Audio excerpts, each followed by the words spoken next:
About 14 hours later of trying to record a fun match, we finally have one that I think is entertaining enough for you guys to watch. So in this one we're playing as the 3rd armor, so we got Moreau once again on Cyrus, one of my favorite maps. A lot of people don't like it because they don't really feel like they know how to exactly play the map, and I don't mean that in a bad way.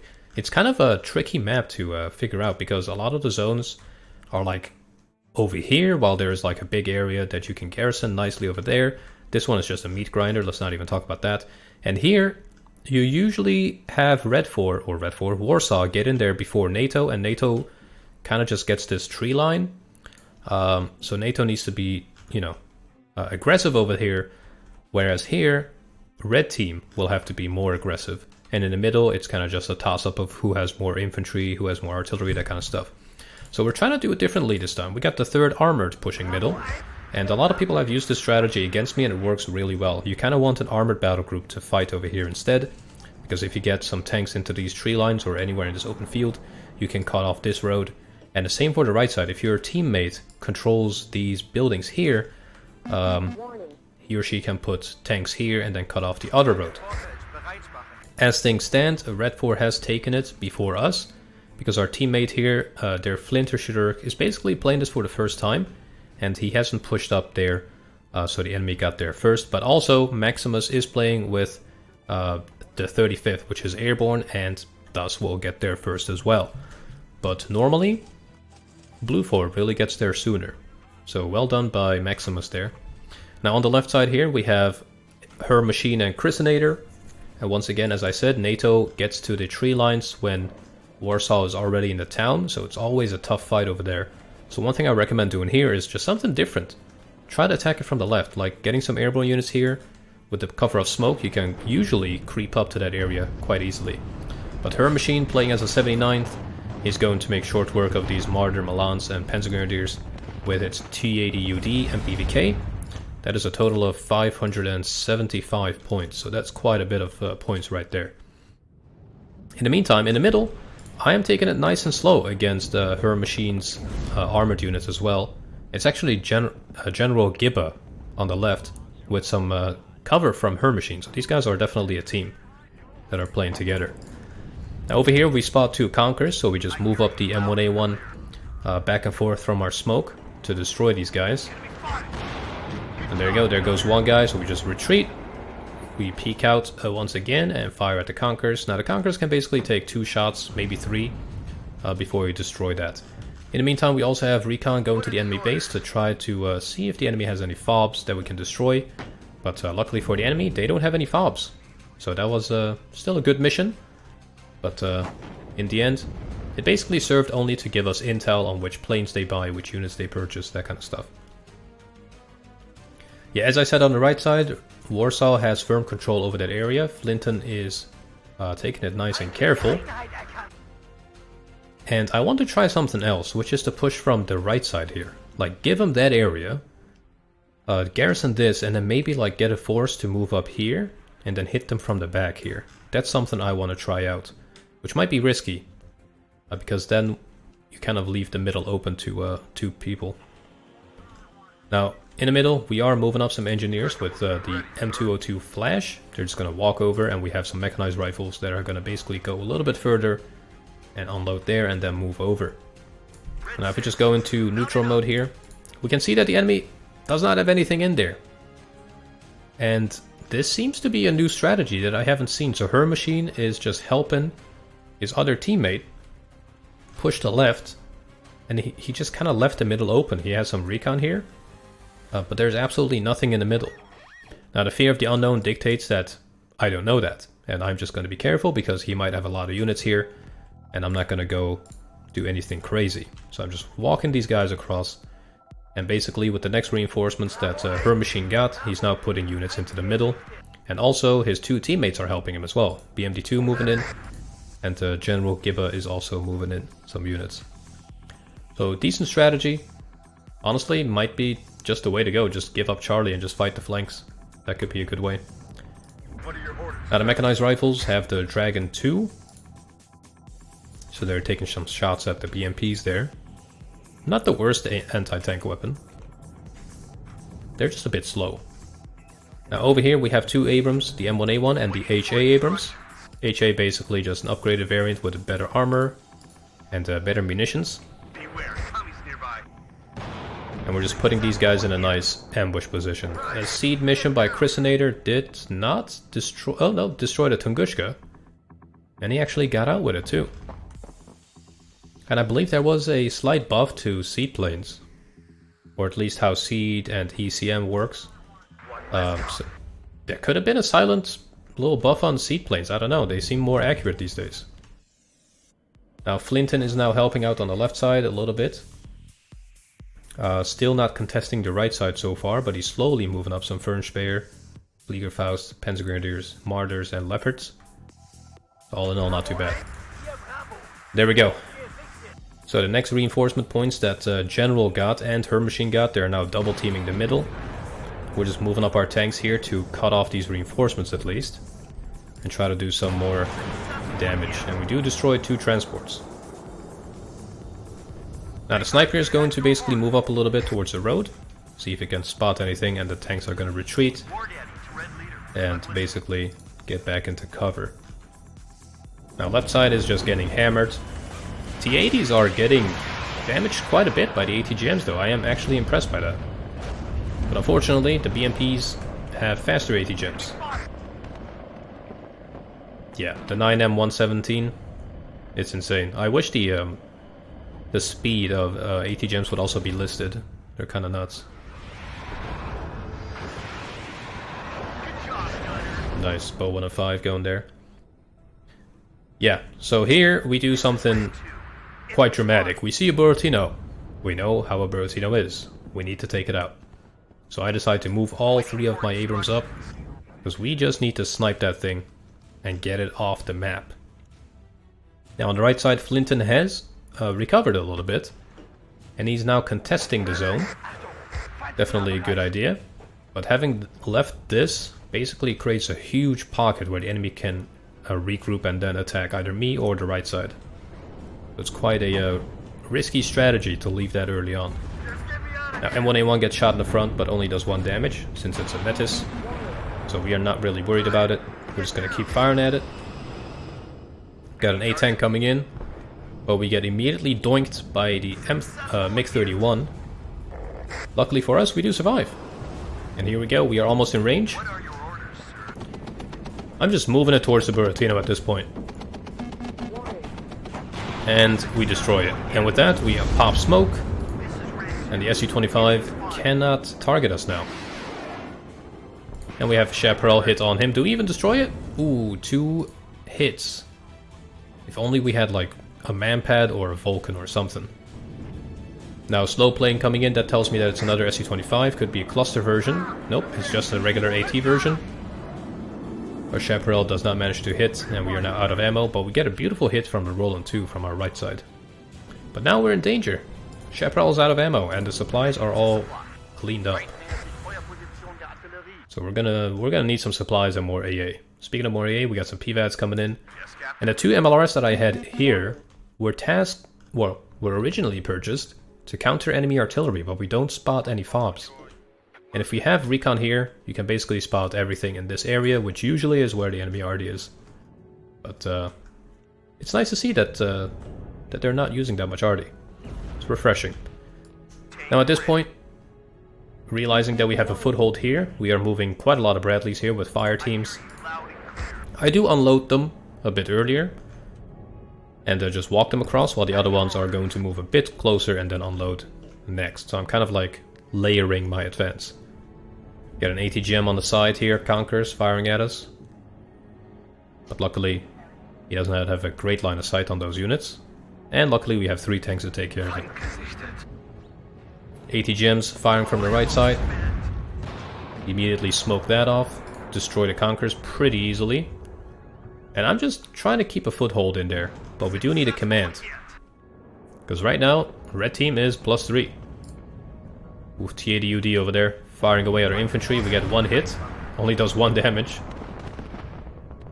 Which really isn't anything. And the Bradleys are just way too close. Oh, we get 2 more hits, I think. Now at this point, the Conquerors are spotted, Bradleys are going ham, M1A1 taking some hits from the Mi-24. The Kokon will definitely do some damage. 19 AP on that bad boy. But before we do any pushes, we need to get resupplied. Now the enemy artillery does fire from here, but if we go into neutral mode, there's no FOB. And a limited amount of RD, so that is nice to see actually. So it's quite a gentleman's game this time. Now her machines, infantry, tank and helicopter are kind of being a menace right now. What we needed to do was quickly get my Abrams back on smoke. So refill the smoke dispensers so that we can counter any anti-tank plane or helicopter. And we have PVADs moving in as well. Now we do call in OH-58C, and I have been a fan now of helicopter or AA helicopters. They actually do really, really well. They're quite accurate. Now this one is 50%, but the Celtic from the French fires the Mistral, and that's like 65. So it's really, really good. I love those things. Might be the perfect counter for like a helicopter spam in the beginning. Just buy 2 of those Celtics or a couple of these OH-58s. And you'll do great. Now we do decide to move in the tanks into the forest, because A, there's helicopters incoming, and B, we have our AA now on the front. Nice little hit, 2 hits from the OH. And we finish it with the Chaparral. So in general, pretty good. Nice amount of supplies in the back as well. Chaparral is now out of ammo. Has only 1 missile left, but we do get a nice hit. And now we got the Vulcan together with the Roland, finishing the job there. Another Su-25 combo coming in. Evacuating immediately. T-80 is going to be a pain here. I was hoping for him to be further back, but he deletes one of our PVADs immediately. So now I am trying to rush up to him. He gets another nice kill. That is quite bad for us, because now we're kind of out of AA. So we need to at least make it worth it, and we're pushing towards the T-80. And at close range, armor doesn't mean anything. And we triple tap it. We triple tap it beautifully. Now in hindsight, I could have probably fast moved this guy through here and destroyed this command tank Buratino and Tunguska. I might be more aggressive in my future games and just do that. But then again, we might also just get absolutely destroyed by all the firepower. Now the Buratino is opening up on our position here. And I kind of wish that Buratinos didn't do so much damage on tanks, but they do. They really do. Now the enemy is +5, but now down to +2 only. And with us capturing the middle, we're actually going to bring it back to +1. Got a nice little artillery strike here from Flinton. He's firing the Mars. Basically the equivalent of the Eurogan. And as you can see, Buratinos just do a little bit too much damage, in my opinion, to armor. I know it's a thermobaric bomb, but it just seems a bit too easy. And there goes almost 3 tanks. So yeah, you be the judge of that. In my opinion, it's a bit too much. Now we did capture the middle, we have some more flash units coming in, but that's Spetsnaz at the edge of the town. So who's really gonna win that one? Probably the Spetsnaz, because they're gonna take less damage due to them being in a building. And also less suppression, and we are already pretty much suppressed. Luckily though, we have a tank that can also fire down on them, so that's gonna help us out. But yeah, 2 Spetsnaz teams, they're not even phased. They're just demolishing us right now.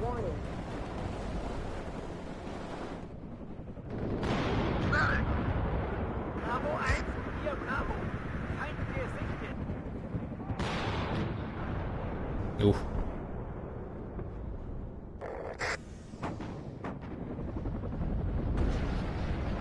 Yeah, in general, really fun fight in the middle. Left side again is just kind of meat grinder. One thing I want to keep telling people is if you can't push out of the zone, help somewhere else. That's really the main takeaway, because otherwise you're kind of just wasting your units. Yeah, with that they are back in control of the middle here. The M1A1 is going to make a re-entry into the zone here. Luckily we have a supply truck that can fix our M1A1 up, but the T-80 is going to fire first and demolish our last tank in the zone. So we're not in the best situation right now. But, knowing that the enemy does not have any artillery in the back, we're just going to go ahead and repay the favor and fire our rockets on top of the enemy tanks. And we also have our M1A1 peek out. We have an A-10 coming in. Unfortunately, it cannot spot the T-80. So we do lose that for no good reason there, unfortunately. But let's see how much damage we did. Oh, we destroyed one. T-80 BVK destroyed. So, you know what? In the end, not bad. Now we move in, we pop smoke, and we just hold. We have another M1A1 HA over here. We have some more infantry moving into the zone. The enemy is still +2. On the right side, Flinton is doing decent at holding. But once again, the enemy having these positions here basically filled up means that I cannot move up on the right side. So the only chance I have is to keep pushing on the left. What are your orders, sir? Firing computer reset on that guy, that's horrible. And we are still getting 80 gemmed, unfortunately. But luckily we have some smoke. Now 2 T-80s pushing up.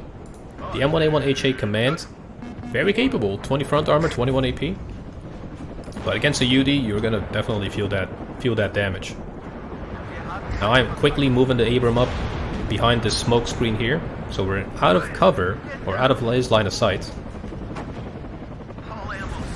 And he's now firing at this guy here, who's getting pincer moved and gets destroyed by the 80 gems. That was very bad for us. That was quite unfortunate. Yeah, her machine did really well here by first helping out on the left. That is now fully secured. And after that he switched to the middle now with his armor. Now we get an M1 or an A10 coming in. The M1A1 is now once again out of its smoke cover. We missed the Tunguska, but we get a T-80 kill. So T-80 UD collapsed. Now the job here, or the mission here, is to get my supply trucks up to the tanks, to get them back on smoke, so that we can smoke it. But this guy is now in combat, so he can't do it. But luckily, after destroying the BMP-2, it can rearm, but it needs to be out of combat, so it's still firing at something. There we go, now it's rearming. And now we can pop smoke. So you always want to keep some supply trucks nearby. But now we are +4 because we captured the left and the right. Really well done by Flinton. Good job of RDing the only place he can basically put a command. That's also how he can tackle those zones. Now we get 4 Leopard 185s coming in. Only 15 AP versus a T-80 UD. That is the worst toss-up you can imagine. If these were Chieftain Mark 10s or 11s, that would have done a bit more damage. But unfortunately, at their effective range, they're only gonna do 1 HP damage each hit. So once again, we have some artillery firing on the right side. The Mars going in on the only place they can still garrison. That's definitely a good call. Most of those rockets are unfortunately hitting everywhere where the tanks aren't. Oh, there we go. We got some good hits there. Oh, this one might be good. Oof. Nice. It still feels like the Buratino does way more damage, though, than regular Mars and stuff. Alright, we got 3 Abrams here versus 2 T-80 UDs. We get 2 really nice hits. So we fall back with the one that is hurt and try to keep the other one still in combat. That guy's hurt, we move in the command tank. And we finish 1 T-80 UD just like that. But after that, we decide to fall back. Pop smoke, repair, rearm, all that good stuff. And tanks repair really quick. Look at that, already basically full HP, just like that. And now we can move in again. Not only can you repair with supply trucks, but you can keep them refilled with their smoke. So it's super useful. And having 2 regular tanks and a command tank basically buffs these guys to elite. And it means their accuracy is like 70% or so. Now we get another artillery strike on the forest here, try to dislodge the command tank, but unfortunately for us, he's a little bit too far. So we are just moving in with the tanks to try to dislodge him. PVADs and OH-58 can't see him. And we have another train of infantry moving in. These guys are just tasked with trying to just fight this command. So we gotta punch him out of there. Now with that though, we are showing our side. This T-80 command is still playing it nice and safe. He's moving further back. Get another nice UD kill there. 2 Su-25s coming in. So, try to pop smoke, I believe? Or are we out of smoke? Yep, we were out of smoke. That is bad news for us. We lose a tank. We destroy an Su-25. We almost lose 2 tanks. But once again, that was kind of a mismicro by me, not repairing these guys and refilling their supplies there. So that almost cost us 2 tanks. But the T-80 is still there, and we have now only neutralized the right side, so we're down where the enemy's up to +2, and we have lost the command on the left, which is bad news for us all over. So mechanized rifles, flash, they're just trying to keep this area, this side of the town in our control, so that my tanks can move freely. And I have no choice but to move this command, or this tank, forward, in hopes to destroy the enemy command. But we are running out of time. Bradley is just doing its best to find it. But unfortunately, we don't manage. And that is a GG's. I think if we had more points, or if the conquest point was higher, the limit, we might have done a little bit better. But I think the left side was a total loss. Right side was going to keep getting contested. And I don't think I was going to be able to take the middle. Maybe though. But yeah, her machine did really good to support the left and the middle later. And I think that might just be the best way to do this. Just forget about one of the zones and just double team the other zone. And then go from there. But a really fun little kill on the Buratino there and the UDs. We got some really good tank fights. Command tank destroying UD and a U. This guy as well. Man, a lot of UDs were destroyed in the making of this video, for sure. Did our A10? Yeah, okay, A10 got one target. I feel like the A10s and the Su-25s are a huge risk, because they're slow. And yeah, they're just so easily countered. Any airplane will basically destroy these guys or stun them, or any piece of AA will do it as well. So it's a bit rough. But yeah, the Buratino destroying 2 M1A1 HAs. I think, in my opinion, the Buratino needs a little bit of a nerf. Maybe on just a little bit of a damage nerf. On infantry, I understand, but on armor, it feels like a bit too much. But yeah, I had a lot of fun in this one. Hopefully you guys enjoyed. And once again, I'll see you guys back in the next one. Take care.